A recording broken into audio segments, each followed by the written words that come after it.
Because to be honest, like whenever I get fucked up, I always just I end up talking about feelings. Yeah. And I try and be like people's therapist. I'm like, oh, you know, like I've been through a lot of shit too. Like, do you have any problems? Like, if I can like kind of understand you and like have empathy towards you, then maybe I can help you. Yeah. Because it was a struggle for me growing up. Because I didn't have a mentor. I didn't have anyone to speak about my feelings like that. For sure. Or like to understand. Yep.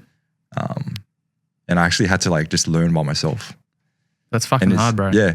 And it was actually through like fucking YouTube, like podcasts and shit like that. That's right. You mentioned that. Yeah. Bro, that's awesome, bro. Yeah. It's very interesting how the past shapes us. Yeah. You know what I mean? And as you said, like we're in our 30s, but there are some people who will become more introspective as we get older. It's quite natural for that to happen. But then there are some people where they will never change. Like they don't even think about it. Yeah, it's really up to the individual to see if they want to change or not. Yeah, up to your personality. Like, taking accountability is a big thing, bro. Huge. You know what I mean? And like not everyone can do that. No. Do you know why? Or why do you think people can't take accountability? I guess they're just used to not being accountable for their actions. Potentially. Yeah, always like protected or someone's always come to save them. But yeah, it's a big thing, bro. Like especially like some people just have not comfortable with like apologizing or taking accountability. Yep. So that's a big thing. Yeah, bro, 100%. I see that a lot. And based off my knowledge, a lot of the time it comes down to how emotionally mature the person is. Yeah, 100%. Because it's generally a coping mechanism. Because for you to be accountable, like you're basically saying I'm in the wrong. But if someone if someone is extremely ashamed about something, it will trigger that shame. Yeah. So essentially what it is, it's a defense mechanism keeping them safe. Yeah. Not being able to be accountable. But I guess the result of that is you can't have an intimate relationship with that person. Yeah. Because in a healthy relationship, you need to have someone take accountability, right? 100%. Well, both parties, right? 100%. Yeah. And like communication and shit. So communication, balance. Yeah. Yeah. 100%. Very, very true. Very true.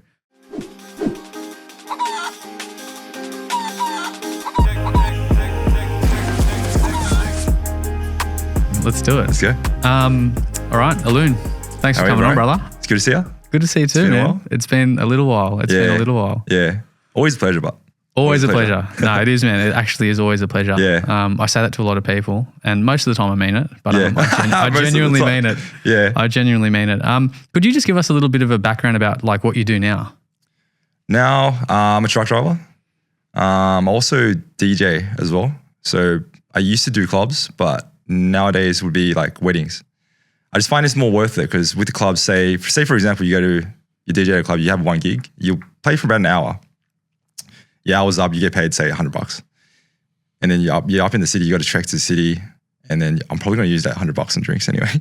I mean, but in a wedding, like I'll go to the wedding and I'll get paid by the hour, and the wedding usually goes for like 6 hours. So I'll get paid for the 6 hours, and I'm not really DJing for the whole 6 hours. So you have like intro music or like formalities, and then just background music.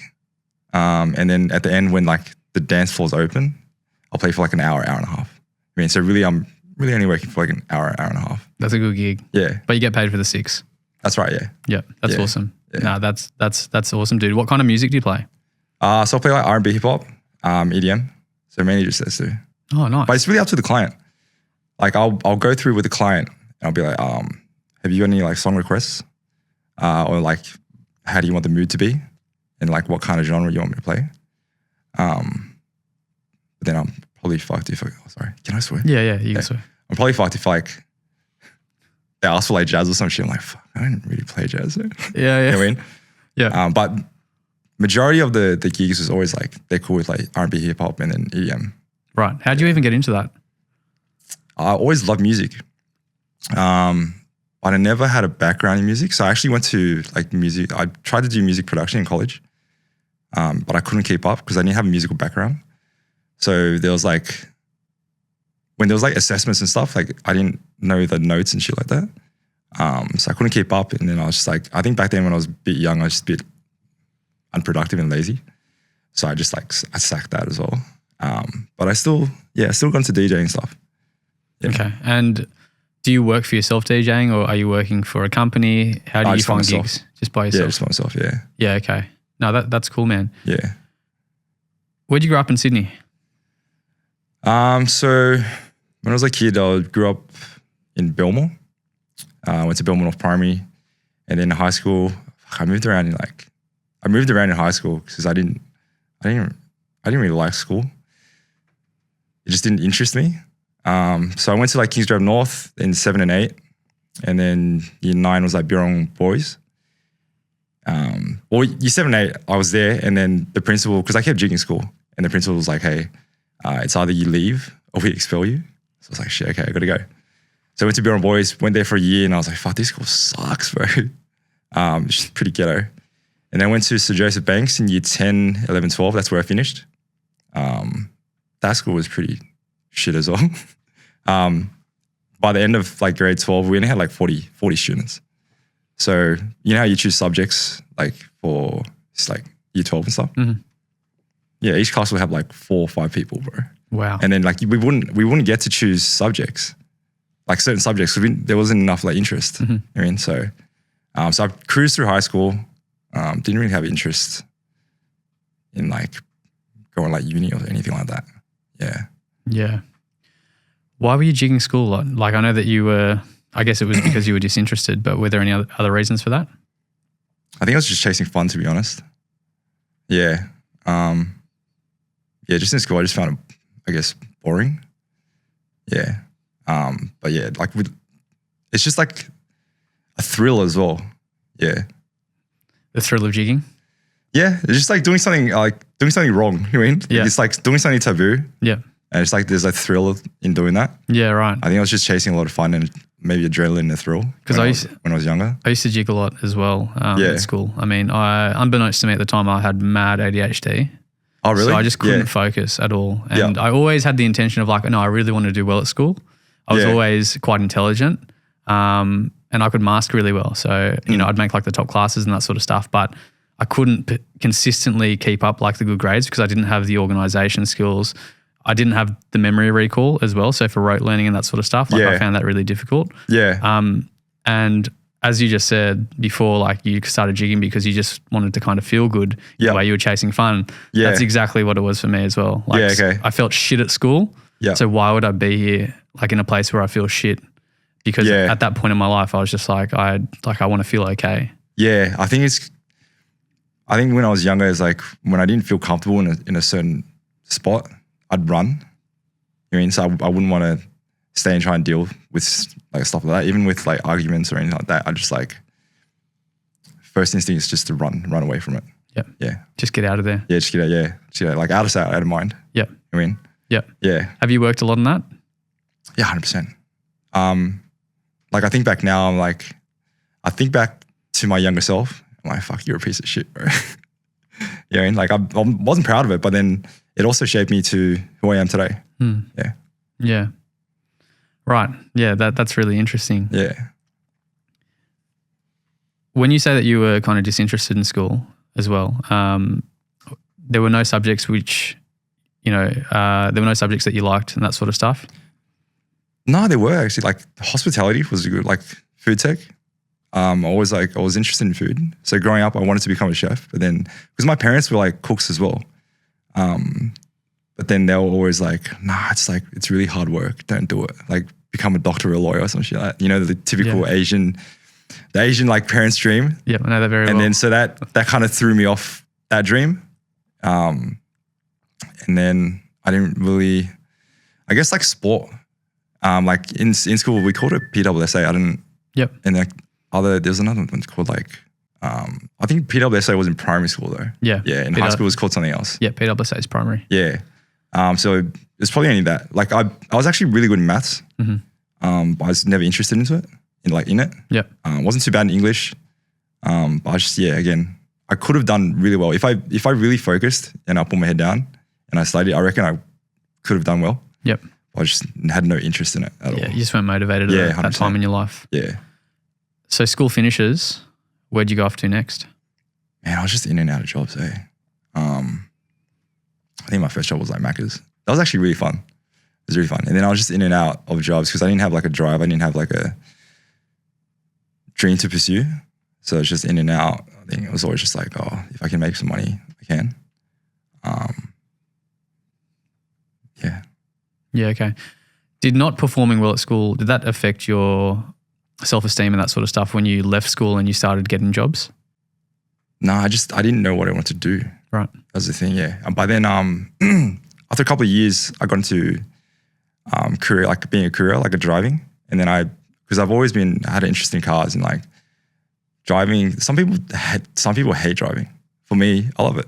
And that's why I still drive today.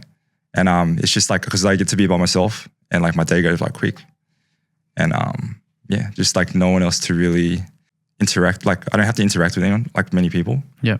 And I don't really have to like be micromanaged in that sense. Yeah. And just the day goes by quick. Yeah. So you really enjoy that. Yeah. Yeah. I like that as well. For me, it's about finding a balance between like having to interact with people and not having to interact. Because I love interacting with people, but I'm not as extroverted as other people think I am. Like I get drained. Yeah.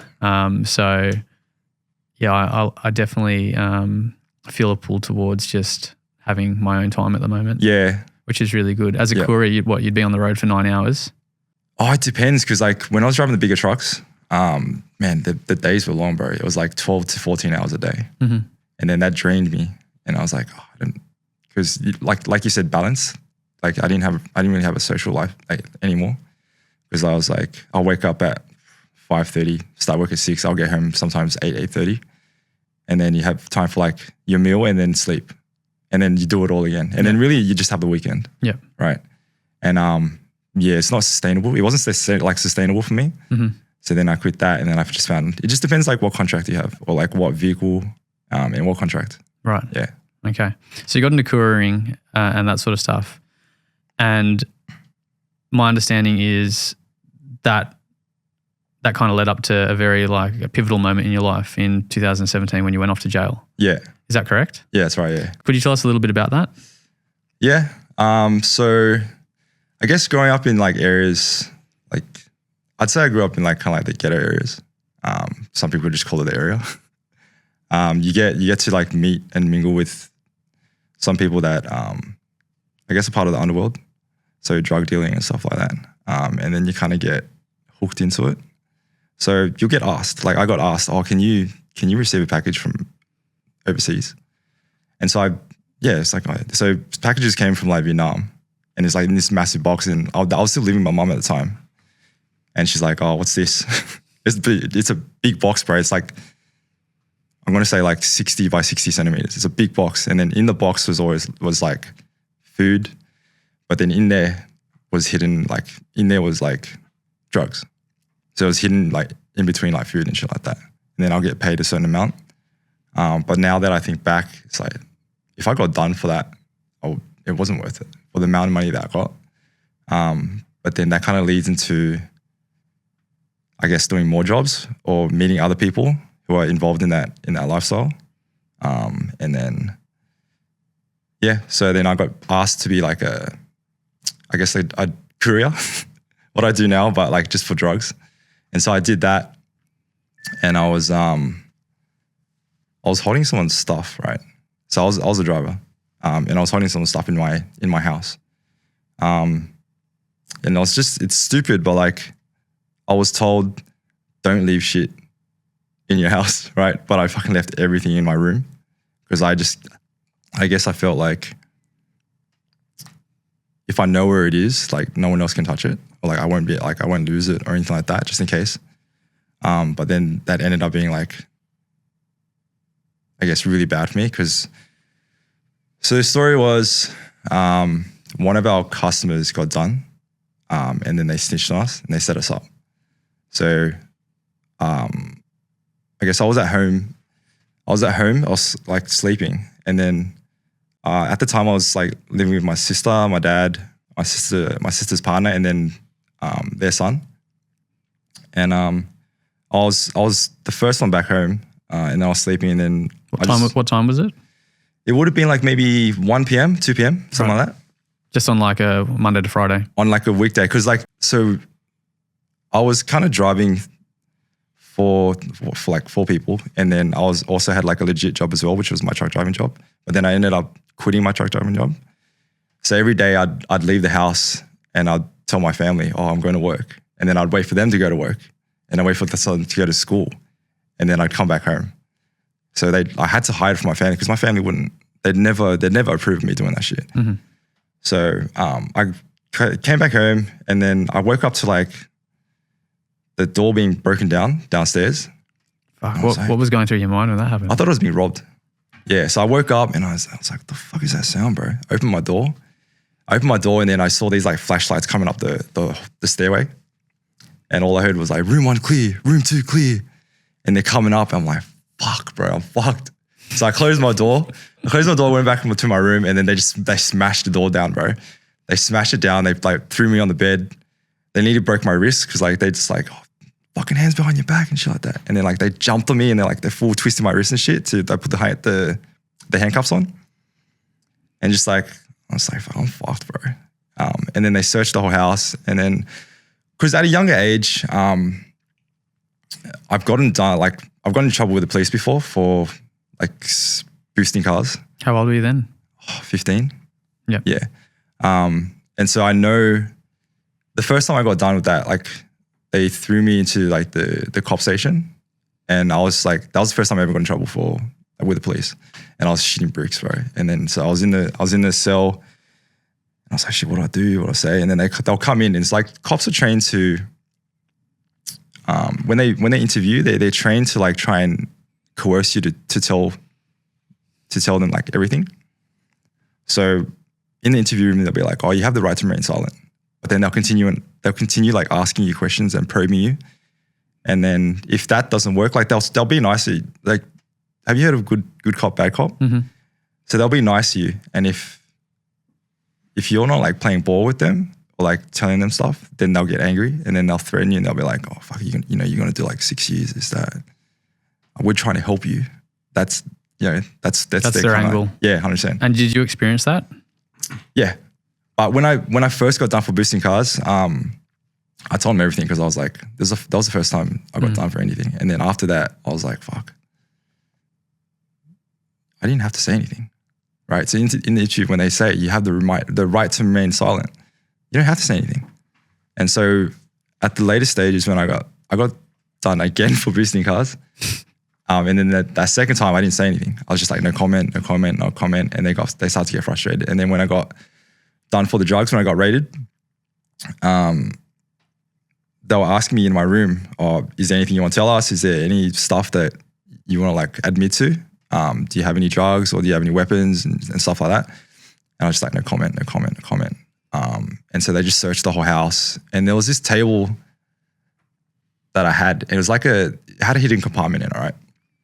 But it was weird because it was a table and it's just a table and there was like a compartment underneath, but there was no handle to like pull it out.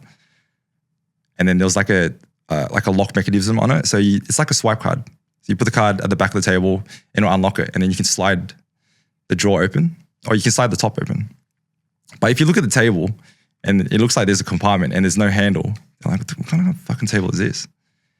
And so they moved the table and they heard like rustling inside. And that was where I kept my money and the drugs and stuff. And I was like, fuck. Because I heard it.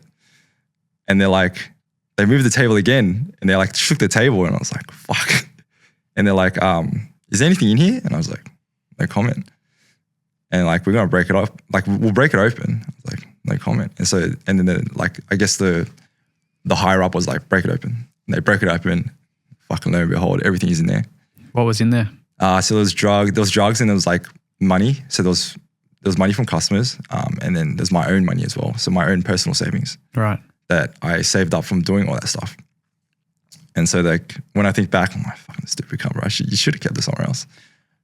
At the time, sorry, just to go back to that, how much cash and how much drugs did you actually have kept in there? I'm going to say about maybe 40K in the drugs. So they ended up finding, I think it was like 467 grams of MDMA. And it's classed the same as ice. So methyl-amphetamine is classed as MDMA and ice. They're kind of the same drug, but just manufactured differently. Mm-hmm. So that puts me into commercial quantity. Anything over 500 would have put me into large commercial quantity. But the thing was, in my car, I had a secret compartment as well, and I had more drugs in there. So if they never found whatever was in the car. In the car was like I think another 50 grams of MDMA or something like that. So that would have put me over 500 grams. Right. So then they never end up finding it. And how would that have affected your sentence? I think I would have done an extra year and a half inside. Mm-hmm. So I ended up doing a year and a half inside, and then it was supposed to be a year and a half parole. So the total sentence was 3 years. I think if I was over that 500 grams, I think I would have been like maybe 6 years in total. So maybe like 3 years inside, 3 years parole. Because that's what my coworker got. Because he had over 500 grams. Right. Yeah. Yeah. So they never found the rest in my car. Mm-hmm. So when I was actually inside, I had to like call my sister, and I was like, "Hey, look, can you go to my car? There's a secret compartment in there. Can you take all the shit out and just fucking chuck it? Just chuck it." Yeah. Because I didn't want any of them to get in trouble for any of that stuff. Yeah, and that was that. So I didn't get bail. Like I had a lawyer, and it was like, don't even go for bail. Like, it's not really worth it, because we don't know if we can get you off, or if you're on bail, because the justice system in Australia, it takes really long, bro. So it took me like 13 months just to get sentenced, and I pled guilty. So if you imagine, like, there were people inside that were inside for like 3 years, and they were going to trial, and they were 3 years inside, not even knowing how long they're going to do. Right. Yeah. Yeah, they just held on bail there. In remand, is that? In remand, yeah. So I was held on remand like for 13 months. Wow. Yeah, so I was like in there for 13 months, and I was like, I don't even know how long I'm going to do. But then if I was on bail and I was like going through the case for 13 months, and then I got sentenced after that 13 months, I would have had to do like a year and a half starting from then. But I was inside for 13 months. So I got the year and a half inside. So I only had 5 months left after I got sentenced. What would have happened if you were found not guilty though? Because then you've just served what? Oh yeah, then a year and a half or 13 months. If you found not guilty, then yeah. You've just served the 13 months. Yeah, that's right, yeah. Yeah, okay.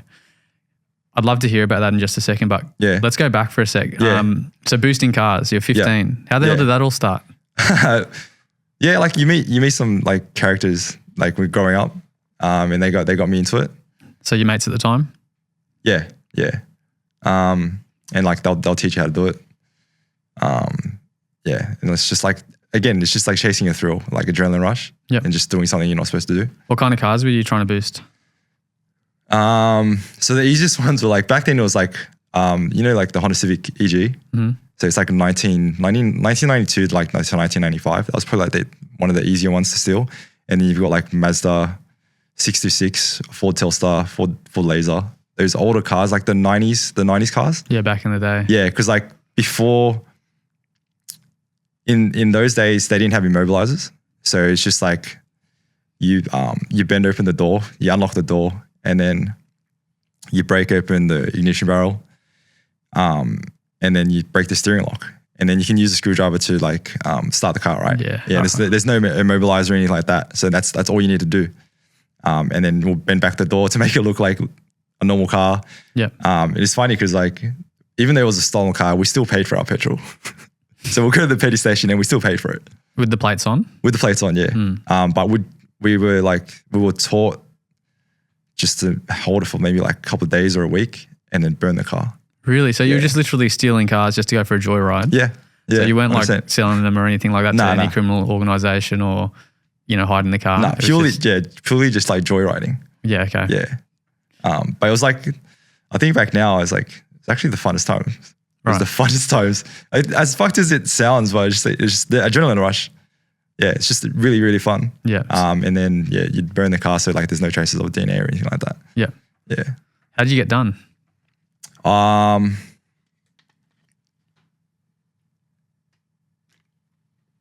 Okay, so we had a group of boys, and then we were hanging around our mate's place. And it was pretty bad luck because we had our legit cars. This was, we had like some like legit cars that we owned, and then there was like a stolen car. And then one of the boys, for some fucking stupid reason, so cops ended up coming because like we were just like, there's a group of boys, like this group of like 5 or 10 boys, and they were just congregated in a spot. And then something happened down the road. So cops were called for an incident down the road. And when they got to the street, they thought it was us. So they came to us like, what are you guys doing? And then at the time, when they were talking to us, the cops were talking to us, one of the boys with the stolen car rocks up. He drives up the street and he parks the car in the middle of the road. He gets out, he leaves the door open, the lights on, everything. This is nighttime. He gets out and then he joins our group. And the cops are talking to us. And they're like, and then they turn to the car and they're like, whose car is that? I'm like, oh fuck, I don't know. Oh my gosh. Yeah, it's just so because of that. And then we all they took us into the station and I had to like I had to call my sister because there's no way I was gonna call my mom. She would belted me, dude. Call my sister, she came and bailed me out. And I think there was another time. There was another time too. I only remember like vaguely, but we were in the cell with one of like my closest mates back then. And he got in trouble like with cops a couple of times already. And he was like, hey Alan, can you take this one for me? Because if I get in trouble for this, I'm going to juvie. And I was like, fuck. Yeah, all right, I'll do it. So I took the fall for him in that sense. And I think I got let off with a warning at that time. So it was kind of lucky. I didn't get charged or anything like that. Had you thought about the consequences for yourself, or you were more so just thinking about your mate at the time? Just my mate at the time. Yeah. Yeah. Because I didn't know the law. I didn't know like what a criminal record would do for my future, like career endeavors and stuff like that. I was just like, I was a teenager. I didn't care. Yeah. I was just chasing fun. Living in the now. Yeah, 100%. Yeah. I guess now looking back, I'm like, fuck, yeah. But like we were juveniles, you know, so that criminal record doesn't like roll over to your adult criminal record. But then I fucked that up anyway. So going back to fucking it up, what jail were you sentenced to? MWRC, so it was Silverwater. So they have a couple of remand centres in Sydney. I think there's Parkley, there's Long Bay. There's 2 in Silverwater actually. Like in Silverwater, there's 2 jails. Actually, there's 3. There's like a women's, and then there's like Don DeLos, and then there's MWRC. Mm-hmm. But I was held in MWRC for 13 months. How does that compare to the other jail there? Not the women's one, but the other one. Is it a pretty rough jail?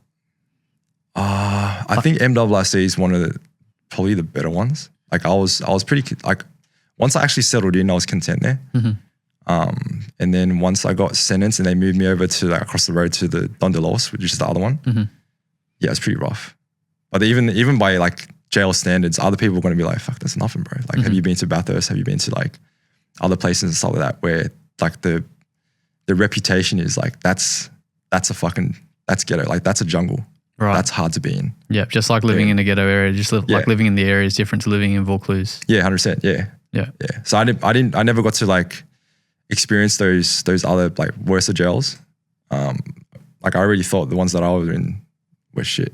And it is shit compared to living in your house. 100%. Yeah. I hated it, dude. Like, you're stripped of your freedom, man. It's probably like one of the worst things. Yeah. We'll talk about that in just a moment, because that's obviously very important.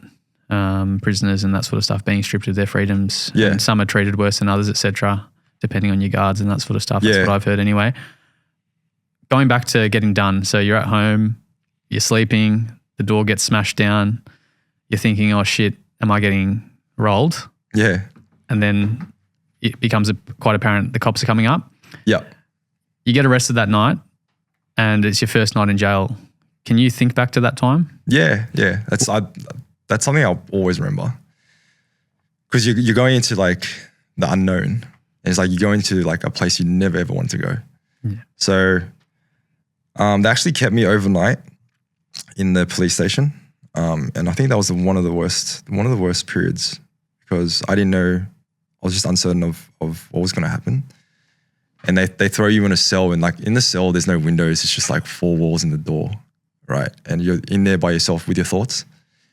And that time, I was actually supposed to pick up my missus at the time from the airport the next morning. Shit. So I was actually, if anything, I was probably stressing about that like a lot because no one knew where I was. My family didn't know. My friends didn't know. All they knew was probably like my family probably got home and like, what the fuck's going on here? That's right, because like, the house would have been in a mess. The house is ransacked, bro. They went through everything. Even like after they found the stuff and they took me away. They kept searching the house. And the house was fucked, bro. And then like they fucked up the door frame, and then we had to pay like, it was a couple of grand for it. And like, I just felt really guilty, you know, because like, of course, we weren't well off or anything. Like, we're just like normal. Like we're not well off. We don't have a lot of money. And then for me to put that strain, the extra strain on my family when they didn't even know anything about it, it's just like, fuck. I felt really, really guilty. And then, but yeah, back to that cell. So I didn't sleep that night. I was just like in my thoughts the whole night. And I can actually, it's kind of hard to explain, but I felt myself losing. Like I was losing it. Like in my mind, I was just overthinking everything. Right. I was just losing it. I felt like I was going a bit crazy. So you felt very unstable that night? Yeah, 100%. Yeah. And that's why I can remember it so vividly, because that was probably one of the worst nights. Fuck, that sounds like a tough night, man. It was, bro. Not knowing what your parents are thinking. You know, obviously you love your family. I can tell by the way you talk about your sister, etc. Yeah. And then thinking that, like, them coming home to the house and what are they thinking about me? And you know, and the guilt, bro. The guilt ate me, like it ate me up. Yeah. For sure, man. I bet it did. Yeah. I bet it did. Once you arrived in jail, did you know whether or not your parents had been contacted by the police? Like, did you know if they had come home while the police were still there, or was that all this like big movie in your head, I suppose? I think I got because they take everything of you. Like they take your phone, and like I didn't really remember phone numbers off by heart.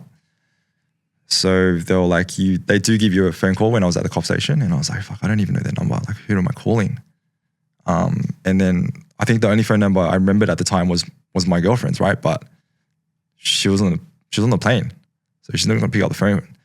And then so I told them, I told them my sister's partner's name, and I think address, and they looked up them, and they found his phone number. So I eventually got to I called him. And like he sounded pretty calm, but like I think my sister was in shambles at the time, bro. I didn't think she could even like talk to me at the time. So I spoke to him, explained like what happened. Can you contact so and so, because they'll organize the lawyer for me. And so they did that. And I still didn't get to see my family for I think it was a week and a half, maybe 2 weeks. Okay. Yeah. So I was in there. I was in jail still. Like I still didn't have a support system. Right. I guess. So you're just doing it alone. Yeah. Essentially. Wasn't really alone. I'll explain like, so when I got raided, I had a coworker, right? Oh, okay. Yeah. But at the same time that I got raided, he got set up. So the customer that got caught, the customer that got done and set us up, he set him up. So he's like, oh, can you bring like it was like a kilo or something to this location, and this customer never gets that much. So I guess in hindsight now, you're probably like, fuck, that's a bit sus. But I guess at the moment it's just like, oh yeah, I'll come bring it to you to make some money, you know, whatever. And then he got ambushed at that location, and then I didn't know this. So when I was on the truck to go to the jail, I was coming out of the station. They walk you to like there's an escort truck, right? And on the escort truck there's like individual cells. So each person, I think it holds like maybe 6 to 10 people. And then they'll walk you to an individual cell. They put you in, and I walked to my cell, and I was just sitting there, and then all I heard was Alan, and I thought I was tripping out. I was like, fuck. I heard it again. Alan. I'm like, yeah. He's like, it's me. I'm like, who? And he said S15, because that was the car that he drove at the time. And I guess like he didn't want to name names at the time. And I was like, are you serious? He's like, yeah. I'm like, what the fuck are you doing here? He's like, I got done too, bro. I was like, what the fuck? And so we were on the same truck, and we arrived at the jail together. So I guess that was like it was really comforting in a sense, because I wasn't alone, and I was with someone I trusted, my friend. Yeah. You know So we kind of went through that together at the start, and which was like, I think back now, I was like, I'm pretty grateful for that because even though we had each other, bro, we still went in. And that was both of our first times in. We still went in together, and we're like, fuck this place, bro. It's like still going through like hell. Yeah, I mean, I call it hell. So it was pretty comforting having him there. So yeah, we got there together. We got processed. So you get there, and then you go through reception. They process you. I think they get all your details. They ask you a couple of questions. They're like, have you got any tattoos? Are you affiliated with any gangs? Because the jails, they separate the gang members. So yeah, they don't want to throw all the different gang members in together. Yeah, so you go to a jail where your gang is, essentially. Yeah, 100%. Yeah. Otherwise, there's a risk to your life, I imagine. Yeah. Otherwise, like they'll have to separate you. They call it. So there's your ID card. It's called a min card, and it has your number on it. If you're there and you're like, that's not your gang's jail, they put an NA on your identification card. So it's non-associate, something like that. So they'll separate you, and they'll tip you to they'll send you to another jail, or they'll just segregate you, and you'll be like, they won't allow you to be in the same vicinity as like the other gang members. Yeah. Yeah, from different gangs. Yep. Yeah, so we got processed. So we got processed with other people, and like you meet these other people, bro, and you're like, fuck. These are people I'll never hang around with on the outside. Like you meet junkies, you meet like people who just like had, I guess, they weren't really raised properly, and it's just like really egotistical, and they're just like at the drop of the dime they'll fight just for fighting, bro, just for the sake of it. Some people might like I said, I chase thrills and fun. These people find thrill and fun in fighting people and just getting one up over them. Yeah. So it's just, I guess, to like feed the ego, or just like it might be even a defense mechanism, to protect themselves. Potentially, yeah. Yeah. So yeah, you meet these characters. I'm like, fuck, what am I doing here, bro? And they're just like bragging about like hitting people, stealing cars. I guess, well, I did it too, but they were just bragging about their crimes and shit like that. Yeah. And I was like, fuck. So they get validation, I guess. I guess so, yeah. Yeah. When you were in there, were you ever worried about getting bashed or anything like that? All the time, bro. Because it's like, you have to be on your toes. You have to be alert all the times, because things kick off for no reason, bro. Like you just look at someone like the wrong way, and like, what the fuck are you looking at? And they'll just arc up and just like fights. And it's funny because like in jail, if a fight does kick off, and if you're like a bystander, if you're not involved, you're not meant to look at it, bro. Really? But yeah. Otherwise you get dragged into it. They're like, don't fuck. Because like you're supposed to mind your own business. Right? So like you'll get told off, or like you'll even get hit. They're like, fucking mind your own business, cunt. But it's just natural instinct to like look at it, because it's like intriguing, right? For me, it's like intriguing. Like as long as I'm not involved, I'd want to watch. Yeah. You know what I mean? That's why we watch UFC, right? Yeah, exactly. But street violence is very different, bro. It's a different ballgame. It's like me or you. It's like kill or be killed sort of mentality. It's like I'm fighting for you to stop being able to like move, to knock you out, whatever. You mean? And then wow, yeah. So did you see some people get like pumped in there? Yeah, bro. All the time, bro. All the time. And you can kind of feel it, bro. You can feel it because like in jail, it's kind of like high school, in a sense where if there's a rumor or if something happens, the next day the whole jail's going to know about it because people love to talk in there, bro. That's like Chinese whispers. Yep. So even in, like say within the pod, if something's going to go down, like there's a vibe in the pod, and you know something's going to go down. So just, I guess in that sense, if you're told about it, then you know about it. But if it goes down, you're just like, fuck, okay, I've got to mind my own business, and just stay out of it, bro. Just try and stay out of trouble. Yeah, I imagine you don't really find out about shit until you have like some type of connection in there. Yeah, that's right. What exactly is a pod? So within the jail, so I guess a pod is like if you if you kind of think of, say, a classroom, I guess a classroom is like a class. I guess that's like much smaller, but within the jail, there's classes,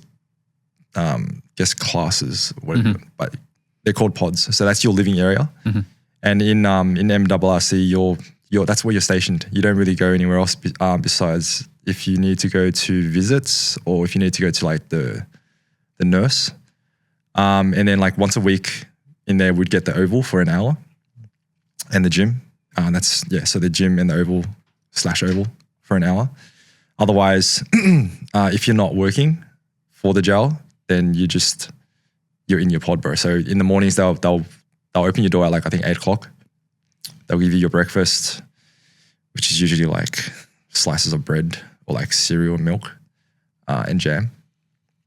And then you're allowed out into the pod, and then there's like a yard connected to the pod. So people say play cards or work out or just chill out. And then I think 11:30 you're locked in your cell again for an hour, so the officers of the jail can have their lunch. They let you out I think at 12:30 again until 3. I think 3 or 3:30, and then you have to line up at your cell, and they do like a roll call. In the mornings you have to do it as well. And then they'll lock you in your cell until 8 o'clock in the morning. So it's kind of like a school day. Right. Yeah. Is there like a bell as well? Damn, I can't remember. I should remember, but man, actually, I can't remember. That's all right. I think there is. I know when I went to the like Muswellbrook, once I got sentenced, there's a siren. So I can't remember, but there should be. Yeah, there should be. There should be like a sound or something like that. So how did you spend most of your days in jail? So when I first got in, we spent a night in the pod, like the pod's called Darcy. I think that's the introduction pod. So that when you first come to that jail, you're put in that pod until they organize what pod for you to go to. So we're there overnight, and then we got sent to another pod. I think it was after overnight. I think we got sent to another pod. So the pods they're numbered. I think it goes up to 20 something. It might be different now because I think they built like more areas. Like how many in each pod? I think 50, 60, something like that. Right. Yeah, depending on the pod. Because people move all the time. People come in, people move all the time. So the number fluctuates. Sure. We got moved there, and I was still with my coworker. So in that sense, I was lucky because we had each other still. But then after a couple of days, we got separated. So you can work for the jail. So there was workers that came around, and they were like, oh, because jail is pretty race divided. If you say, because I'm Vietnamese, the Vietnamese, like they stick together. I guess, yeah, they'll stick together. If you're Islander, I guess you stick with your race. So there was workers that came around to the pod, and they're like, oh, you kind of like look out for each other. It's like, oh, what are you doing here? Like, do you want to come work? Like, do working pod? It's much better. And then I'll sign. They're like, oh, just sign the form and give it to the officer, and like I'll get you in. And so they got us in, but I got separated from my coworker. So he got. There was 2 working pods. He went to, I think he went to pod 11. I went to pod 9, and those were the 2 working pods. So we got separated in that sense. So I had to like go. We had to go our separate ways, go in there by myself. But then in the working pod, to be a worker of the jail, you got to be a half decent inmate. So in the working pod, you probably like encounter the more decent people. But there's still people that do drugs and shit in there all the time. So that's where I spent most of my time up until I got sentenced, and then they moved me to another jail, which is they tipped me to like across the road because I was in transit until they could get a spot for me at Muswellbrook, which is the other jail, the country jail. Were you worried about going out there? The thing was like, people raved on about Muswellbrook. They're like, oh, you want to go to Muswellbrook? It's a better jail. Like it's probably the better ones out of the country jails. So that's what I aimed for, because everyone was like, oh yeah, you want to go there. And so when I got it, I was like, yes, I'm going to Muswellbrook. When I got there, I actually preferred Silverwater, because I was close to the family too. Because like Muswellbrook was like 3.5 hours away. So for my family and friends to come visit me, they had to drive. It was like 7-hour round trip. And I felt guilty. Like as excited as I was to see him and happy as I was to see him, I also felt guilty because it was such a trek for them. Yeah, bro. No, that's fair enough. Geez, okay. So let's just say that you're an inmate. You're going in for your first day. So you've transferred jails to Muswellbrook. Are you intentionally looking for other Vietnamese people? When you say the Vietnamese hang out with Vietnamese, are there like other Asians in there? Are there Chinese? Are there Thai, etc.? I guess the Asians would look out for each other as well. But it's kind of, I guess, subcategories. So say you're Asian or say you're like Wog or like Aussie or like Caucasian, sorry. There's like subcategories. So like there'd be like Vietnamese, Chinese, Malaysian example. But I guess in a bigger sense, like the Asians do look out for each other. And then it kind of protects you as well. Because if you're an outsider in jail, you're in danger, bro. Like there's no one's going to protect you. Yeah. In a sense, like, well, no one's really going to have your back. But if you got like your race behind you or like supporting you, then like you kind of feel, I guess, a bit more protected, a bit more safer. Yeah. Even though you never feel safe inside. Yeah. Yeah, because you're always on your toes, right? Yeah. Were the Asians close with the FOBs? I wouldn't say so. I guess some, like some, like for me, even out here, like I tend to be like okay with everyone, no matter what race. Yeah. You're a pretty nice human being. Yeah. Like I treat people how I want to be treated. You know what I mean? And that's my mindset. And so inside, it might be a bit dangerous because like some people are so defensive. And like say you go up to a person like, hey, how you doing? Like, the fuck do you want, cunt? Some people are just like that. Yeah, so you can't be friendly to everyone. But yeah, with the Asians, they'll tend to come up to you and they're oh, hey, what nationality are you Vietnamese? Oh yeah, come in with us. We're all Viet. I guess on the outside, there's like, there's Northern Vietnamese and there's Southern Vietnamese. They don't really get along on the outside. Inside, we all get along. Yeah. And it's funny because like the Northern Vietnamese, a lot of them are in there for weed, like weed houses and stuff. But then you get the Southerners that are like the harder drugs. Yeah. They're in there for powder. Yeah. And just like the harder drugs. I mean, and I guess like weed is classed as a lower drug as well. So you get less time. So like after learning that, I was like, fuck, I should have just done weed, bro. I mean, some of these guys were making bank as well. And then they were getting done and they were only getting like 2 years total sentence. Yeah. But the harder drugs, you have like such a small amount, you get whacked with like heaps more years. Yeah. Yeah. Yeah, okay. That's interesting. Yeah. So after jail, how was that like returning back into society? I don't think it was, for me, it wasn't that hard because I wasn't inside for that long. I was inside like for 1.5 years, right? For other people, it might be really hard because like if you're in there for a long time, you just get used to the lifestyle in there and you get told I guess for some people it's easier because you just like, how I look at it is like, you're like treated like a dog in there, like someone's pet. Like you get told what to do, when to do it, what you have to do. And then for some people it just might be easier. For me, it was okay because I didn't spend a long time in there. For some people that come out and they're like, fuck, there's so many responsibilities. Like now I have to do adult shit. Yeah. And like inside you're just like, oh, I get fed, I get like accommodation, I get to shower and shit like that. It's just easier inside. I guess it's easy, but if you're okay with that lifestyle, then I guess some people are happy with that. Especially if you're coming back out to nothing. Yeah, exactly. Yeah, and like support and friends is a massive thing, dude. If I came out and I had no support and friends, I get it. Like how some people might want to go back inside because it's easy. And like if you come outside with no support and friends, like you got to do everything by yourself. Yeah. And you got to relearn everything. Especially say you're inside for 10 years, right? And you don't even know what an iPhone is. And you come out like, what the fuck's a smartphone, bro? I'm used to these Nokia like 5110s. You get me? But yeah, coming out, it's funny because they picked me up and we went to like a servo, which was like a Macca's as well. And I went inside and there was a lot of people and I'm like, fuck, I was just a bit overwhelmed. I was like, fuck, I feel a bit anxious because I wasn't used to being around civilians. That's what it was. I was used to being around people, but inmates. So when I got in, I was like, fuck, I can't do this. I was like to my sister, I was like, hey, can you order for me? Like, this is a bit much for me. I'm just gonna go sit down over here. Wow. Yeah. So I think for maybe a couple of days, it was like that. It was just like getting back on my feet and be like, okay, what do I need to do moving forward? And I was just like, fuck, there's so much shit. Like I said, it was easier in jail.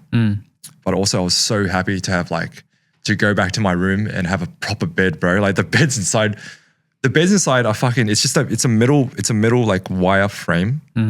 And like the foam's like 5 centimeters thick, bro.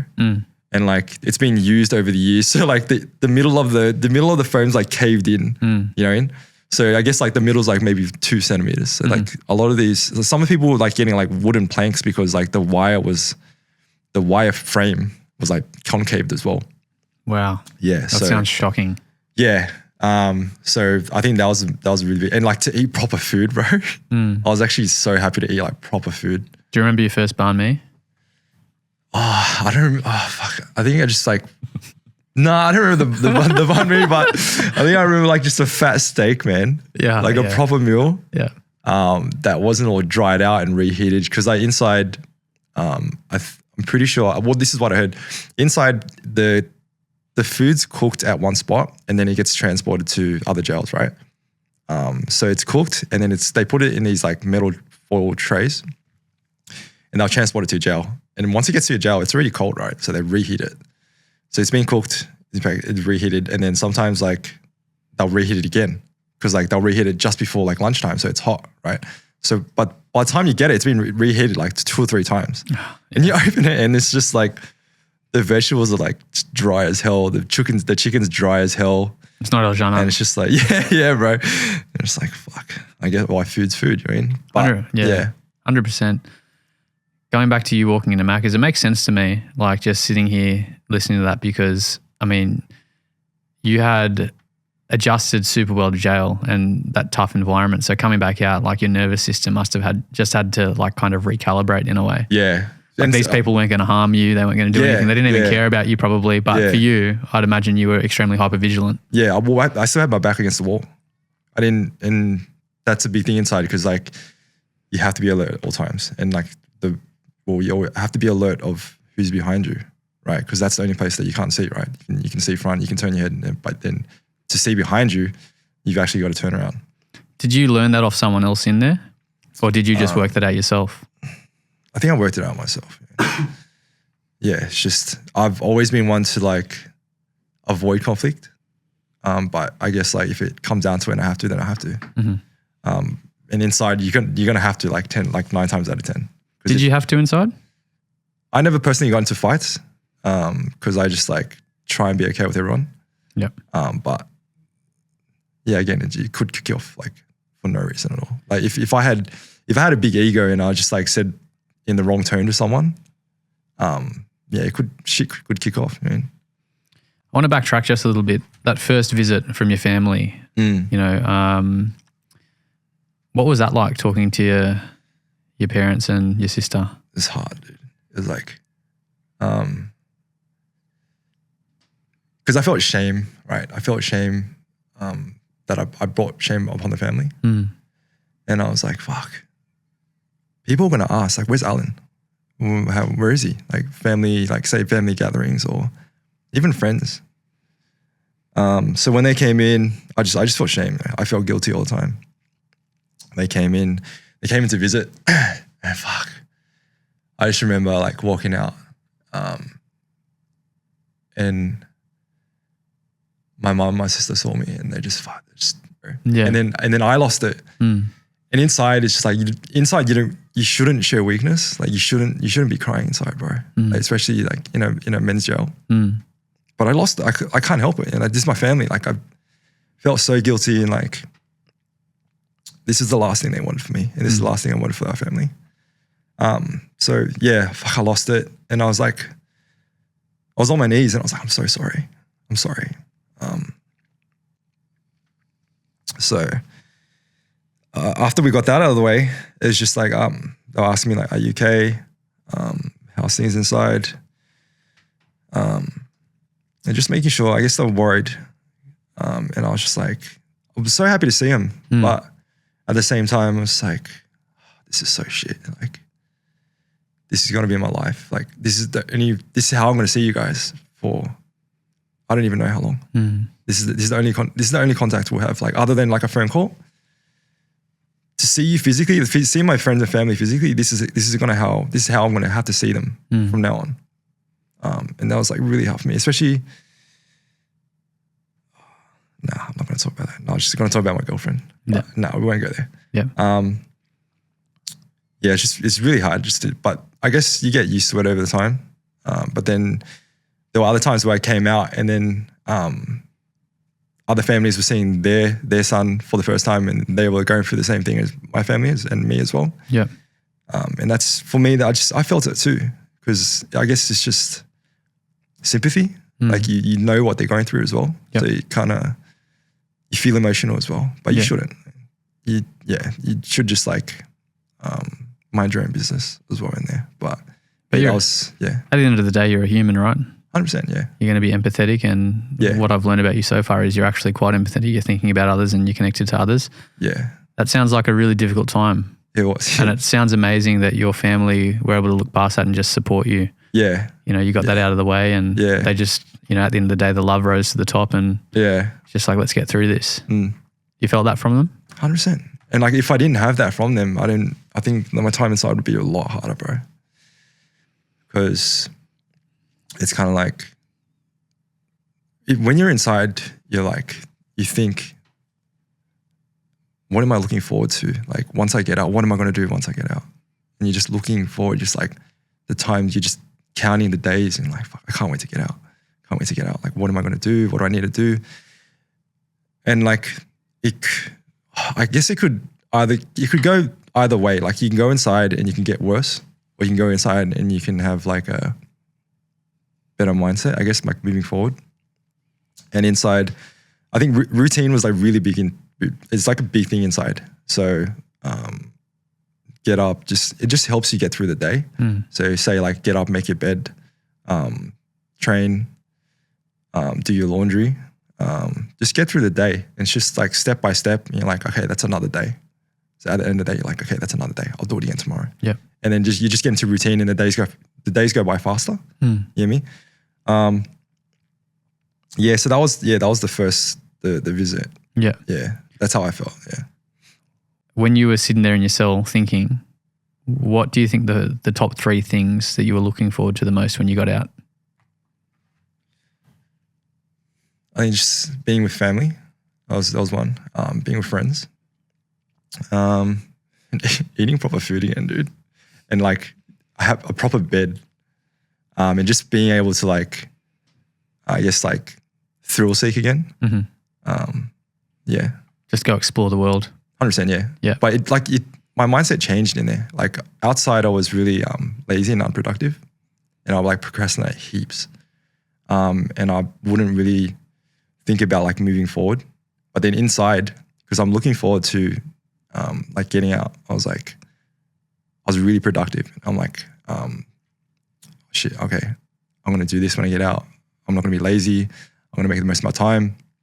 I'm not going to sleep in and laze around like all day. And that was a good thing about being inside as well, because that's changed my mindset. But then when I got out, I kind of went back to, there's so many distractions outside. Of course. And I kind of went back to not being as productive and kind of being a bit more lazy. Those habits creep back in, right? Yeah, yeah. Especially with a fucking smartphone, bro. Like, it's still my biggest major distraction. Yeah. You know what I mean? Yeah. I just got a lockbox for mine. Yeah. Like some people do not struggle at all with anything. Yeah. You know, I've had my struggles with addiction and stuff in the past. Okay. And that sometimes can manifest through the smartphone now because I'm very straighty 180 on things. Yeah. But yeah, I've had to get a lockbox because sometimes if I'm tired and my prefrontal cortex, which is responsible obviously for organization and discipline and that sort of stuff is atrophying or tired in my head, I can't stop myself sometimes from just scrolling. Yeah, like doom scrolling. I do it every night, dude. Yep. Yeah. Yeah. And it's just, I think it fucked with my attention span too. Cause like you get used to like just these short reels or like TikTok videos. And 100%. Now it's just like I don't even watch like TV series or anything like that or like movies. I'm just like, I don't know if I can sit through 2 hours. It's definitely rewired our brain in some sort of way. Yeah. As you said, like that, that 7-second reel or whatever, we're just focused on getting that dopamine hit for 7 seconds. We don't want to watch something for 3 hours to get one dopamine hit. Yeah, exactly. Going back to in jail, because you mentioned the word guilt and shame a few times now. Mm-hmm. How did you deal with your shame and guilt inside? I think it was, I guess, being apologetic, and then just like working to change myself when I got out. So try and like, I guess restore respect within the family. So you kind of used it to fuel yourself to become a better version of yourself. 100%, yeah. Because shame is something that a lot of us men and women like feel. And, just to be clear, it's a little bit different from guilt in terms of shame makes us think that we are a terrible person, we are a bad person, whereas guilt is I've just done something bad, but I'm still a good person. Yeah, that's right. And I suppose getting thrown in jail, right?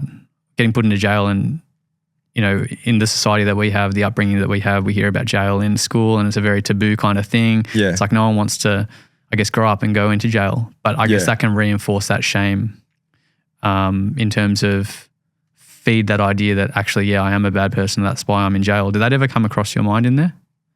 I mean, I understood what I did. So, I committed a crime.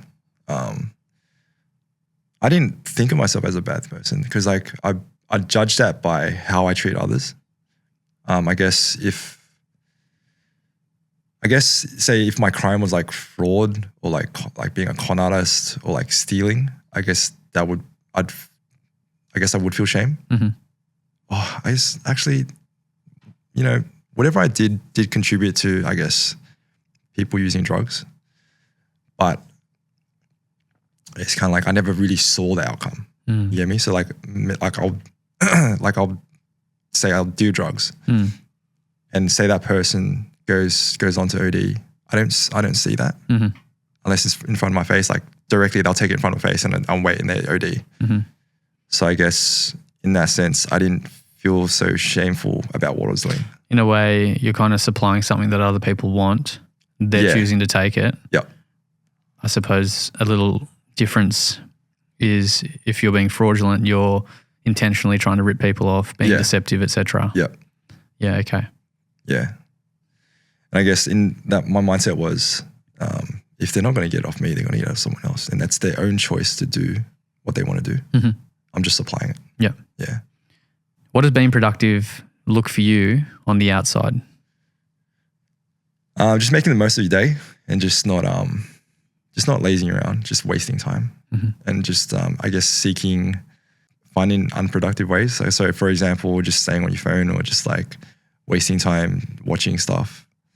I guess I'd try to be more active and like take care of my body. So say, for example, go to gym or playing sports, eating properly, or even just doing things for others, like for family, for friends and stuff like that, rather than just like lazing around doing jack shit. Yeah. I mean, do you think you've become a better person since leaving jail? Yeah.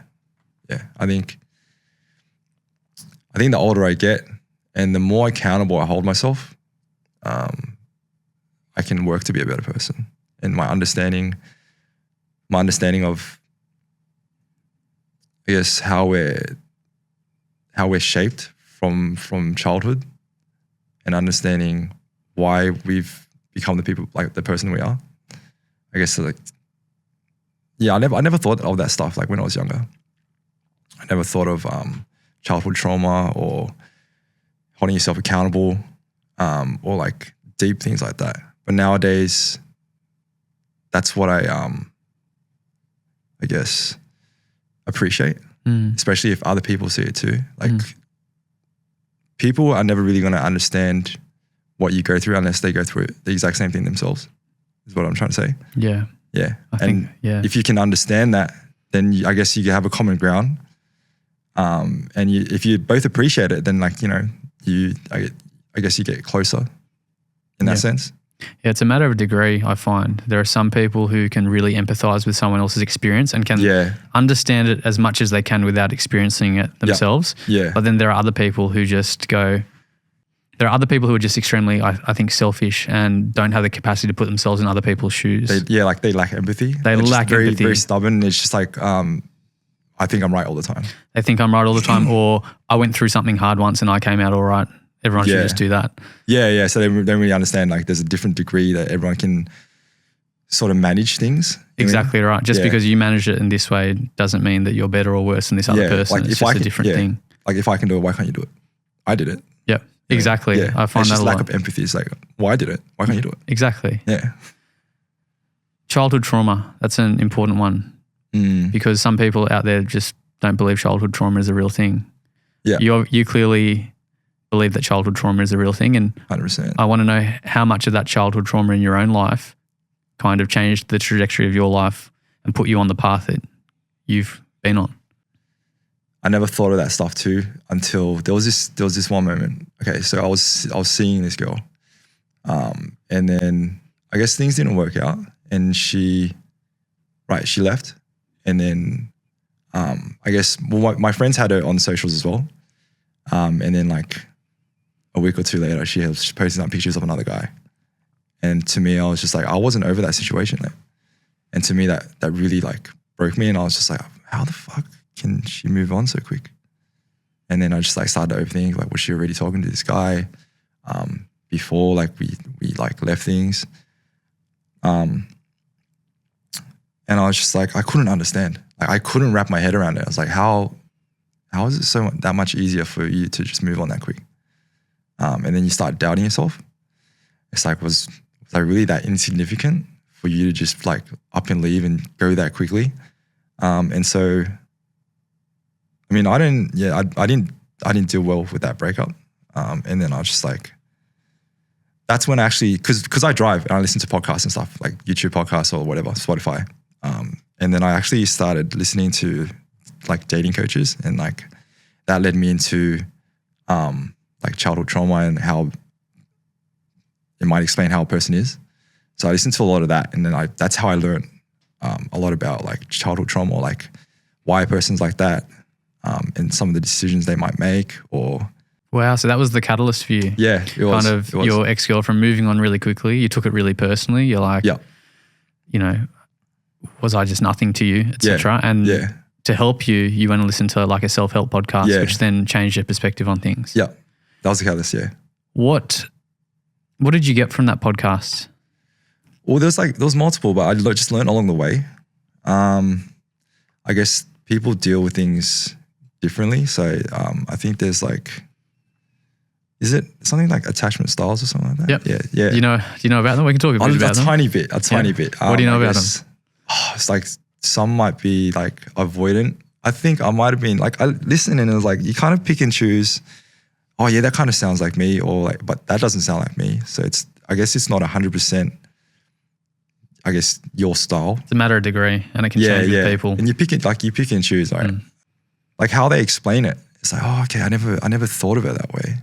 Or like, oh, my childhood wasn't like that. Like I didn't have these problems with my parents, or and that's where like empathy comes in. Like I started to learn empathy, and just understanding other people and how they grew up and how it kind of shapes people. Right. So instead of taking it personally, instead of thinking that this was about me and not being good enough, you were like, actually, this is her stuff, and she's dealing with it in her way because of her attachment style. Well, I did blame myself too. Right. Like I was like, at first I was like, if she can leave that early, it has to be me, right? But then I just couldn't understand. All right. So you had the breakup, and you were listening to a few podcasts. What was an important learning that you took from those podcasts? I think it was just understanding that, I guess everyone's different. And that, I guess that comes down to me learning empathy from it. So it's kind of like childhood trauma. So there's a reason why, I guess, for example, like with relationships, growing up, my parents separated, and then I lived with my mom, and then she had different like relationships, right? I was just used to, I guess, the toxic side of it. So like growing up, so for example, like when my sister had her first boyfriend, right? She thought it was normal to hit him because she learned that from my mom. Yeah. Because my mom was always like the dominant one in the relationship, right? Mm-hmm. And they'd always get into punch-ups, like her and her like partners always get into punch-ups. And so my sister grew up and she thought it was normal. So when she hit him, what the fuck are you doing, bro? Like we don't do this. Mm-hmm. And then like when she got with her partner now, I think she tried it again, and he's like, we don't do this. I think she had to relearn, I guess, relearn some of that stuff. Yeah, right. So yeah, with the podcast, I guess you learn that not everyone grows up the same, and there's a reason why people kind of like turn out the way they are. So I guess in this sense was like I just didn't understand, and I was trying to understand why it was so easy for her to leave. There's attachment styles which I learned from. Mm-hmm. I learned a bit about that, and I was just trying to pinpoint what kind of like matched, like say her upbringing, because like when we were seeing each other, we'd share like secrets or like our upbringing and stuff like that, like there's personal things. And so I'd try to like match these attachment styles to, I guess, her upbringing or like her life situation. Right. And just trying to understand why she's the way she is, or like why it was so easy for her to leave. Mm-hmm. You know, and you learn, and then you learn about yourself too. Yeah. So I guess you try and like match like attachment styles to the way you grew up, or like your lifestyle, or like your life. In hindsight now, like my previous relationships, I was a dick, bro. Like I'm not proud of the partner that I was in previous relationships. So like moving forward now, like knowing all that, I guess I try and deal with all my problems, and I look back at all the fights or whatever my previous partners disliked about me, and I try and pinpoint like why I was like that. Say for example, like I'll break their trust. I'm like, why did I do that? If I knew that was going to hurt them, why did I do it? Mm-hmm. You get me? Yeah. So like I still listen now. It's just like more so I listen to understand, because guys and girls are very different in the way we think. And like growing up, I was always like, fuck, if only I could read people's minds, it'll be so easy, right? Especially like, say for example, you like someone, right? You're like, fuck, do they like me back? And if you don't know like how to read body language or like indicators of interest, or if they're putting in any effort back, you're going to be wondering like, fuck, do they like me, or do I just keep chasing? Like, what do I do now? Or did I do too much? You know? Yeah. It's just like, I just wanted a better understanding of that. Yes. And just how to understand people, just people in general. I mean, like, say I have an argument with you, and I couldn't really understand why you were arguing. Like, I couldn't understand your standpoint. But now it's just like, okay, if we have an argument, empathy is a big thing. I'll try and put myself in your shoes. I'm like, why was he so angry? Yep. You know, I'll try to understand it. That's why, like, I used to get angry heaps, dude. I used to have a really short temper, but now I think I have a lot more empathy. If someone does me wrong, I'm like, okay, I can understand why they did that. You know? Yeah. They might just have like unsolved trauma, and it keeps your anger in check. Yeah. So I might be wrong, but I'll still think that I have an understanding of why they did it. So I understand. So I won't get angry. I mean, so I won't be like, oh fuck, you're not. I don't understand. Like, you're not right. Like, I'm right. Yeah. And I'll be like, why don't you get it? You know? So instead of being like that, I'll try and put myself in your shoes and be like, okay, I understand why you got angry. Yeah, and that's I think a super important part of repairing a rupture in any relationship. Yeah. Which is being able to see the other perspective, the other side. Yeah. So you're validating that person. So then that puts them into, I guess, a part of themselves where they can trust you and they can calm down. Yeah. And then you can have a conversation about what happened. Yeah, because like when you say that, it's like the way I dealt with fights back then, I'll just get angry and I'll just like, I'll run from the problem. I'll just stop talking. I'll get angry. Like, I think my first emotion that I'll show is anger, right? And I never communicate. I'll just be angry. And I thought I was right. And then I'll just like be angry at them until we both got over it. But nowadays it's like, in a relationship, I think communication and empathy is a very, very big thing. They're probably the biggest things for me, right? So if we do have a disagreement, we can sit down, we can have like a calm conversation, like, and sort it out. Yeah. And then some people might have problems with that because like they're just like, they might get shut down like at childhood. So if they did anything wrong, they'll scream at. So their defense mechanism was like, I'll just hide. I won't do anything. Mm-hmm. I mean, or like I won't say anything. So when they grow up, they're like, when you ask them a question, they're just like, I don't know. Yeah. You know what I mean? And that's kind of like the defense mechanism to deal with things. So they don't have that feeling of getting like shut down or like someone getting angry at them. Yeah. Yeah. Yeah. You need to reparent in a way in your relationship, in any adult relationship. Yeah. To an extent, the term they use is like reparenting, where you essentially need to be there for your partner in the way that their parents weren't. Yep. In order for them to then develop that secure attachment to you. I never thought of it that way. Like I thought of that with your own children because like I guess a lot of people like, I never want to parent you the way that my parents parented me. For sure. Yeah.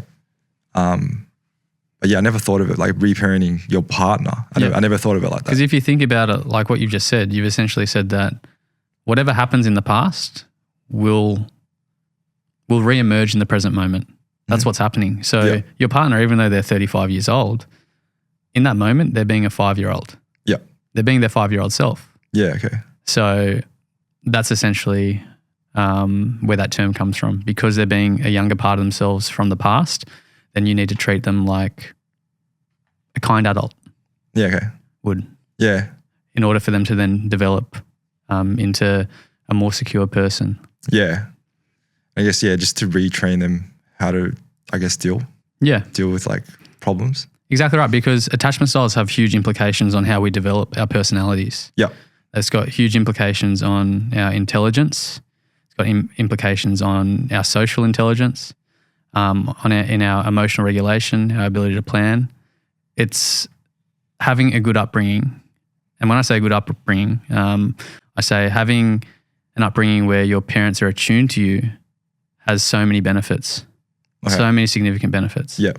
If you don't have that, then you develop these strategies to deal with pain. And that's what the attachment style is. Okay. An attachment style is literally just a strategy that we unconsciously come up with to deal with pain. Okay. That's all it is. So I guess in my head, whenever I think about attachment styles, I think if you're having an argument with your partner, do you withdraw or do you approach? Because that will indicate whether or not you're an anxious attachment or an avoidant attachment. So it's always under stress. If you're under stress in a relationship, that's when the attachment style will come out. Yeah, okay. So do you withdraw? Are you someone who will slam the door and go away and say, don't talk to me? I don't text you for 5 days because you're an avoidant. Yeah. Are you somebody who needs to yell at the other person straight away and needs them to get back on your side and understand exactly where you're coming from? And, are you somebody who can't let them out of your sight because then you're an anxious attachment? Okay. If you're somebody who does both, and this is where attachment styles become a bit more complex, then you'd be what's called a disorganized attachment. But generally, you become a disorganized attachment in an environment where your parent or caregiver is either terrifying or they're terrified. So you're essentially scared. Okay. So, and that's when you have an approach, you have a desire to approach, but at the same time, your fear circuitry is also firing and you're trying to avoid. So simultaneously you're approaching, but you're avoiding. That's disorganized. If you're anxious, your attachment style is lighting up all the time. You're approaching. If you're avoidant, the attachment style isn't really working. Sorry, the attachment circuitry isn't working. Yeah. And you're withdrawing. Yeah, okay. Yeah, that makes sense. It's interesting. It is. But as you said, it has a huge implication on the person you become, how you respond in certain situations. Yeah. Whether or not you communicate efficiently or effectively, if you can regulate your emotions, and literally your intelligence, like how, your memory, etc. Like this is all linked to getting like a good upbringing. Yeah. Yeah. Yeah, that makes sense, man. Yeah, it's very interesting. It's very interesting. And that's nothing that I would like even think about when I was younger. Only now it's just like I want to learn about that stuff because I want to deal with these problems. Yeah. Well, as you said, when you're younger, people deal with their problems by just feeling better, right? That's what we're trying to do like when we're younger. Escape? Whether it's an escape or if we're trying to feel better, I'm going to control my partner. Okay. Because if I don't, let's just say I'm extremely insecure and extremely jealous, well, I'm just not going to let her have any guy friends. Yeah, okay. Because then I'm going to feel safer. Yeah. So people generally just think that if I feel safe, everything's good. But they don't understand that the other person needs to feel safe, and they don't understand that if they don't feel very good, there's probably a reason for that which they need to address. Yeah. Well, that's when empathy comes in, right? Like if they need to feel safe all the time, but they're not really thinking about their partner, they don't really have empathy towards their partner, right? Certainly. Yeah. I think it's anyone who is not a secure attachment style has had some type of trauma, and it's attachment trauma. Yeah. And it's the earliest form of trauma you can have. Trauma obviously isn't what's happened to you, it's what happens in your body during the experience. Okay. So the attachment style developing is an example of the trauma happening in your body. But yes, having empathy for those people and recognizing that they're just hurt people. They're probably not bad people. Like in my head, this is the way that I see things. Yeah. And maybe I'm a bit optimistic, but I think people are inherently good. And I know that because they generally try and do the right thing. Mm-hmm. So if they try and do the right thing, they're generally good. The reason people do a lot of fucked up things, for me personally, is that they hurt people. Okay. So when I say they hurt people, it's because they're traumatized. They try and be good, they try and do the right things, but they can't because they hurt people. Yeah. And I don't think they're necessarily terrible people. I think there are people who kill people, and I actually personally don't think that they're terrible people. Yeah. I think that what they did was terrible, but I think deep in the inside they're a good person, but they fucked up because of maybe something which didn't happen earlier in their life, which affected their ability to regulate their emotions, etc. Yeah, okay. Yeah, that makes a lot of sense. Yeah. Well, I think, would you say guidance is a big thing as well? Like, for example, I think with religion, for instance, right? I think religion is kind of like a guideline to life. So you're not evil. So you don't turn out evil. Because we have, every single one of us has we can be evil if we want. We can like choose to do bad, but we don't, because I guess we're guided from a young age not to be like that. And I guess that's where, for me, I've always looked at religion as that as well, like a guideline to be like a good person. Mm-hmm. No matter what religion. I don't really think there's religions where they teach you how to be a bad person. You know what I mean? Yep. But yeah, most probably like for you to be a better person. I agree with that. Yeah. Wholeheartedly. Are you a religious person? I wouldn't say I'm fully religious, but I do believe in my religion. Yeah. What is your religion? Buddhist. Okay. So what I understand about it is like karma. And I think that's a big thing. Like going through life, I think I believe in karma. Not necessarily like God's going to strike you if you do something wrong, but I guess it's a bit hard to explain. It's like, okay, if you go through life and you're a dick, you're going to come across a person eventually you're going to come across a person that's going to teach you a lesson, right? And I guess that's what I'm trying to explain, karma. Mm-hmm. If you're a good karma, is like if you're a good person and people believe you're a good person and they want to help you, that's good karma. That's what I believe. Yeah. Yeah, I think I agree with that to an extent. I also think that maybe another example we could use is like you referred to living in jail as hell. And, I've had my struggle with mental illness, addiction, etc. Mm-hmm. And, there are some days where I'm living in hell. And a lot of that is a result of maybe actions in my life which weren't associated with, spirituality, taking drugs, being violent or aggressive, etc., being dishonest, like these types of things. Yeah. Well, irrespective of my childhood trauma, the action or the enactment of these things resulted in me living in hell here on earth. And I think that's a good example of the karma you're talking about. Yeah, okay. And the balance and trying to find balance, if that makes any sense. Yeah, I get it, yeah. Yeah. Makes sense. I've been trying to get back into spirituality a bit more. I'm more agnostic, but lately I've been looking at Christianity a bit more. Mm-hmm. I don't agree with everything. There are some fundamental differences that I disagree with, but there are the idea of like logos in Christianity, which is like essentially objective truths about the universe or the earth we live in, and if you do these things, then you'll live a better life. Like, for example, it could be being honest or loving your partner or sacrifice. You know, these kind of objective truths out there that if you do these things, the outcome is going to be better, is really appealing to me. But I'm still on my spiritual journey. But as you said, like, I think guidance is important, and people can certainly use spirituality or religion as a tool to be guided in the right way. Yeah. Because, otherwise, like, some people, if they don't have that guidance, they just feel lost, you know? Did you feel lost early in life? Yeah. Well, so going back to family and like how my parents split up, my mom was working all the time, and then my dad wasn't really around. I mean, he was still there, but he wasn't really there. Like, we weren't living together or anything like that. And I'll see him like maybe once every couple of weeks or months. So I never really had that male role model to teach me how to be a man, or like how to teach me a lot of things. And then my mom was always like at work. So my sister was my role model. So I still look up to her. Like, she's probably the most important she's probably the most important person in my life.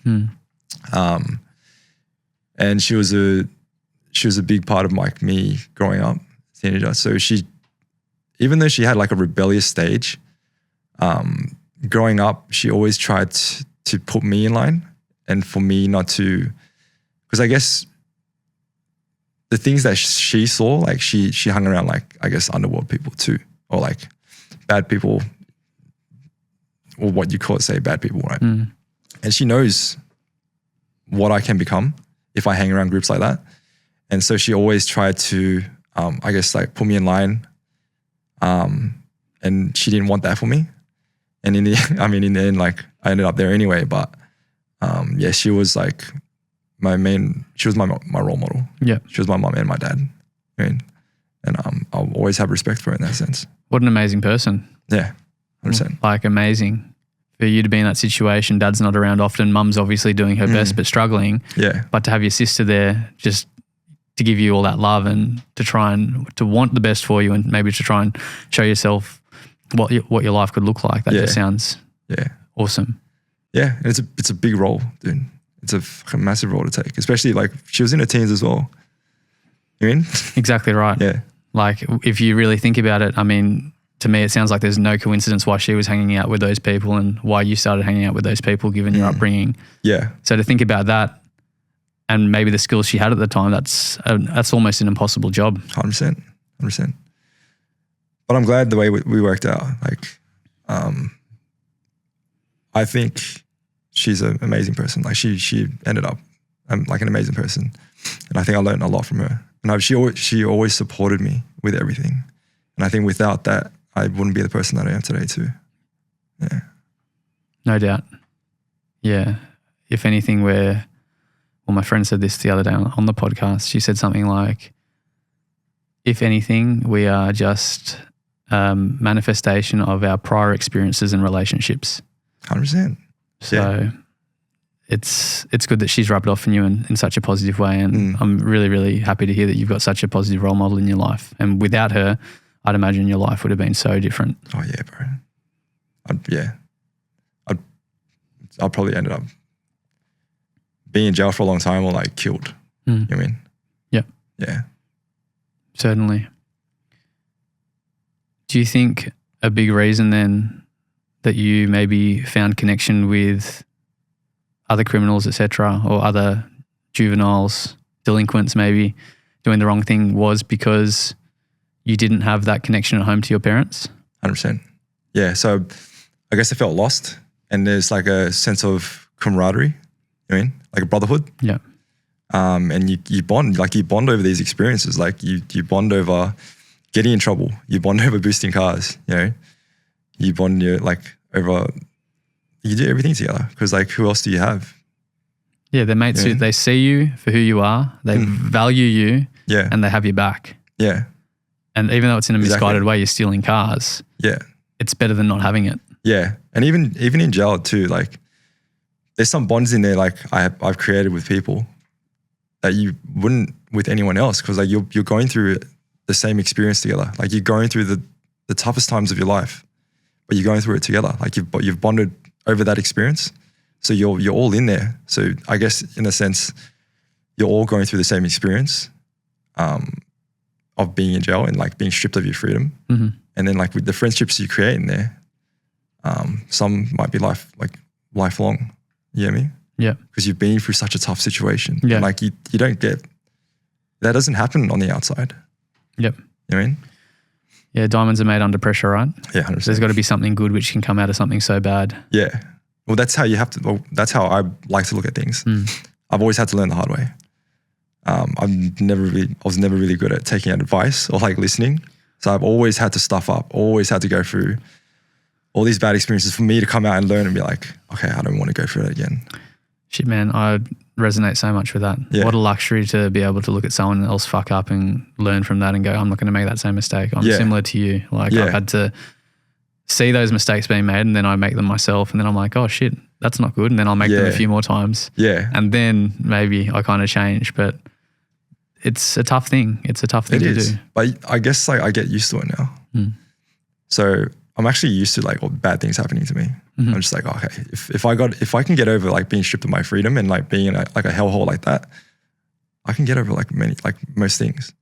There's a certain resilience to that. Yeah. 100%. Yeah, I completely agree with that. Now, to finish up the podcast, I've got a few questions. I don't know if you know of these questions. I do. You do? Yeah, beautiful. Yeah, I do. The infamous Halfachickenlaksa Show questions. Yeah. Okay, you ready? I'm ready. All right. What's something that you wish you knew earlier in life?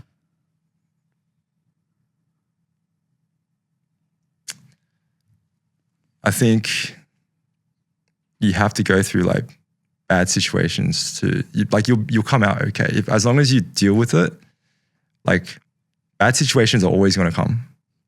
Life's not pretty. It's not easy.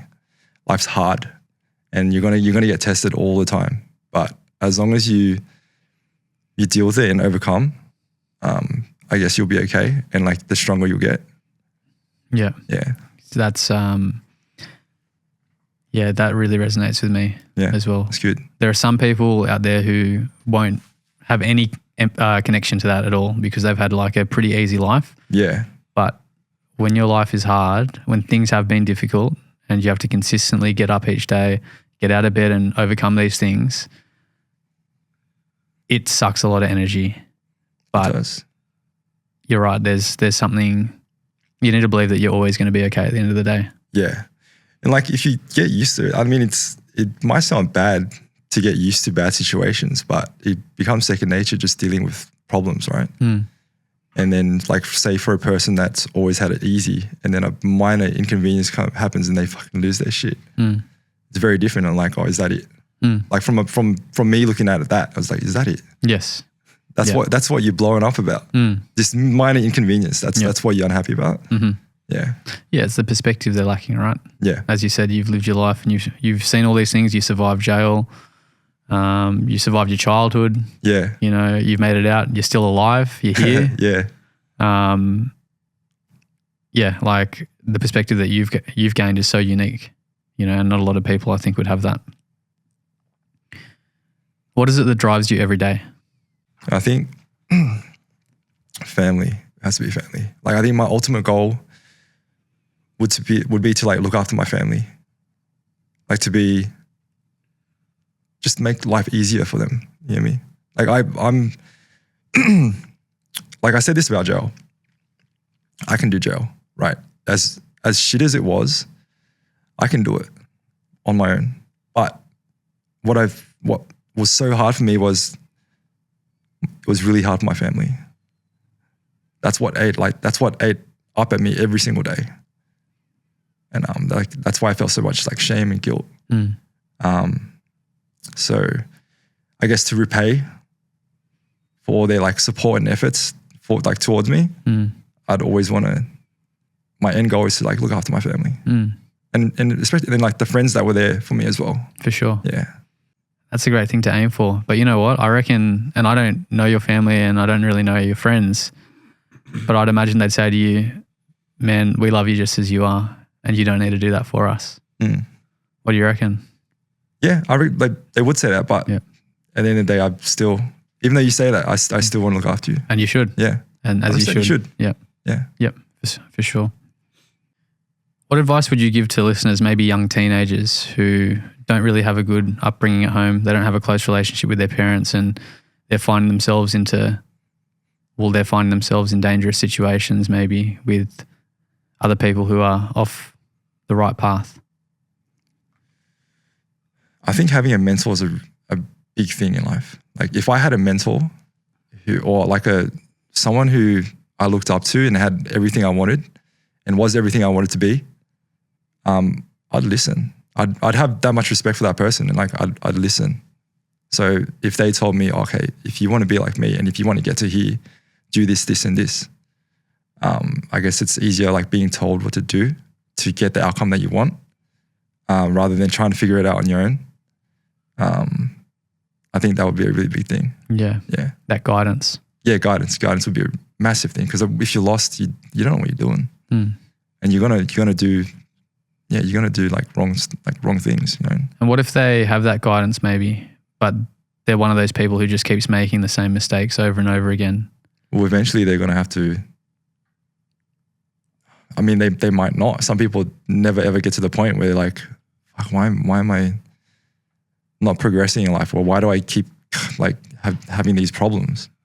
They're gonna eventually have to like take accountability and realize that it's really up to them to change things, right? Yeah. And if they get to that point, then like, fuck, I had like someone who was guiding me, but I never listened. They're gonna have to get to that point. Yeah. And if they don't, then they're just gonna have to go through life. What I'm hearing there is like, no one's coming to save you, sort of thing. Yeah. It's on you. 100%. Like this person will be here to guide you, but at the end of the day, the person that gets you out of this shit situation, which you didn't ask for, which is completely unfair, is you. Yeah. And it's no one else. Yeah. It's you. That's right. What's something that you're afraid of? I think losing my family. Massive, massive thing. And I know like it's eventually going to come one day, and I'm going to have to deal with it, but I don't even want to think about that. You know what I mean? That's how much it like would affect me. Yeah. Yeah. I can see how much family means to you. So yeah, I'd imagine that would be a huge fear, losing them one day. Yeah. Yeah.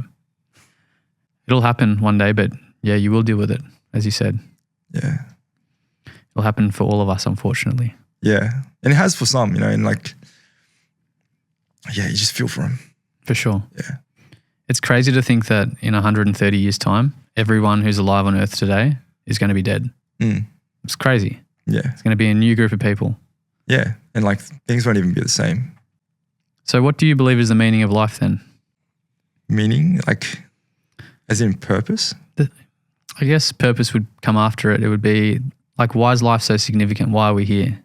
I never really thought like that deep into it. Because like, okay, if we're a species, right? We're a human species.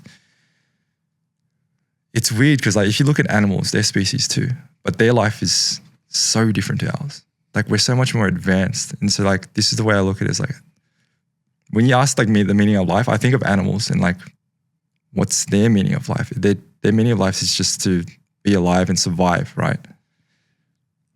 Well, I guess it's the same for us, just being alive and surviving.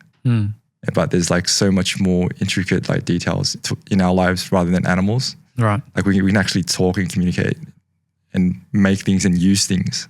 Whereas animals just like survival instinct, right? So I guess, yeah. Yeah. And I guess for me, what I think about, because sometimes I'm like, maybe there is no meaning. But then I think that just the fact for me that we can even think about that question means like maybe it needs to be answered. Yeah. But I'm not too sure. But no, thanks for that, man. No, all good.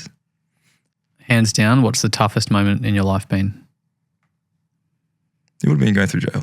Yeah. Just those first initial weeks of jail. And inside, there was a guy who was like, it's going to take you 6 weeks to settle and to really settle in and be okay with being inside. And then he was right. It took a couple of weeks, but it was the darkest times of my life, bro. Like there were nights, like I thought about it. I thought about suicide, but I was never going to do it. but I thought about it. And that's something that I'd never done outside, you know? And to me, I was just like, fuck, it's a pretty bad time in your life to even think about that. And like, there was a time where I was like walking through the jail, like I was working because I was on the plumbing team. So whenever there was like problems with like toilets or showers, we'd go to other places and to fix it. And then there were these pods where the cells are see-through, right? So these are people who are, I guess they're at risk of committing suicide or hurting themselves. And the walls are padded and everything's padded so you can't hurt yourself. And we heard from one of the officers that someone committed suicide, and then we found out how. And they inhaled a meat pie wrapper, just a plastic wrapper. And because there's cameras in the cell as well, so if they see you trying to commit suicide, they'll come in straight away. So what he did was he turned away from the camera, pretended he was sleeping, and the plastic wrapper, he just inhaled it and he choked on it and he died. Wow. And I was like, I heard that and I was like, if I ever try, maybe I will try that. But that's, for me thinking that's bad, dude. I mean, yeah, man. Yeah. I think it really paints a picture of just how much you were going through and your own internal state there, because as we know, suicide is, well, that's the most extreme and last coping mechanism that people turn to try and regulate their emotions. Yeah. Yeah. So for you to consider it, like, it means you're struggling. Yeah. Yeah. 100%. That's wild. If you could go back and talk to yourself when you were 14, 15 years old, what would you say to that person? Invest in Bitcoin. Fuck. Man.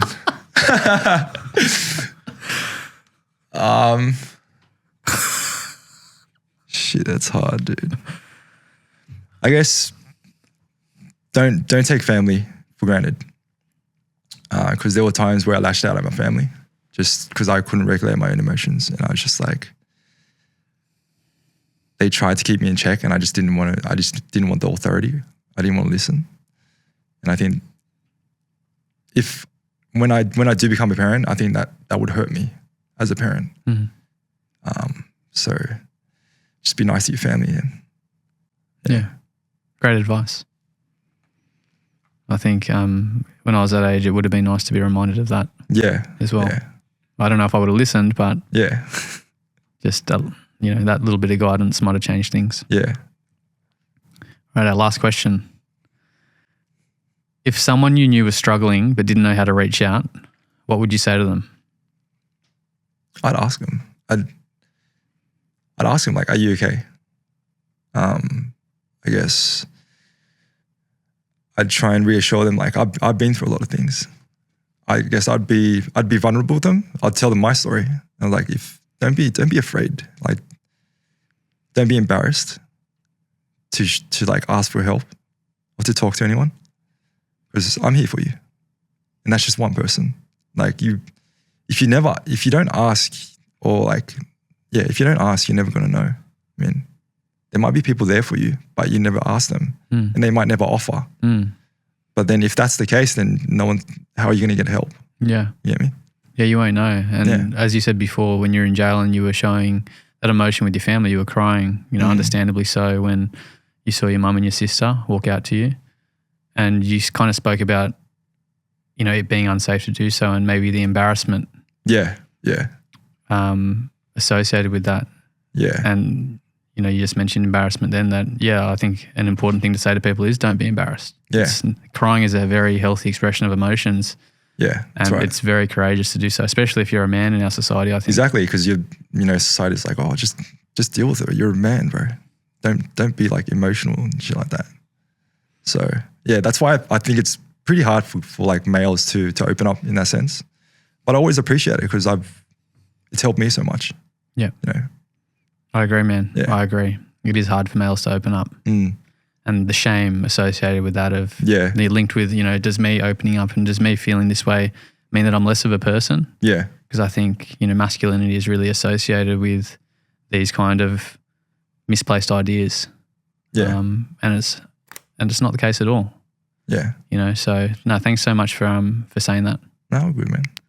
Thanks for coming on, brother. Thanks, bro. Thanks for having me, man. I love it. I love what you're doing with your podcast, bro. I hope it goes like well. Thanks, man. You. Thank you. I appreciate it. Yeah. No, my pleasure. You deserve it, bro. Thanks, brother. I appreciate it. All good.